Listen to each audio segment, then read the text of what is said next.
待ってました。こちら森キッチンで注文した水晶エビです。まずこれ見てください。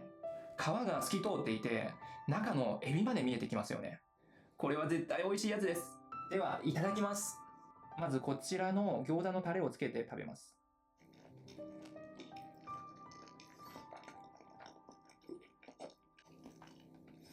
うわー、うまい。皮はもちもちで、中のエビはもうプルンプルンです。すいません。一口で食べてしまいました。二つ目は中身を見せます。では今回はこちらのソースですね。韓国風のちょっと甘くて辛いソースらしいです。じゃあいただきます。こんな感じです、中は。エビがすっごくたっぷり入ってるの分かりますよね。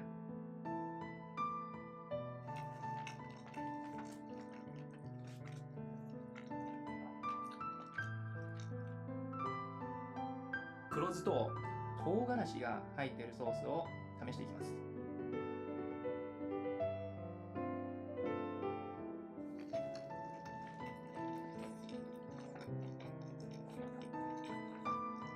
黒酢が多分リーユエではメインなので、もうこれはまさにザ・リーユエって感じですよね。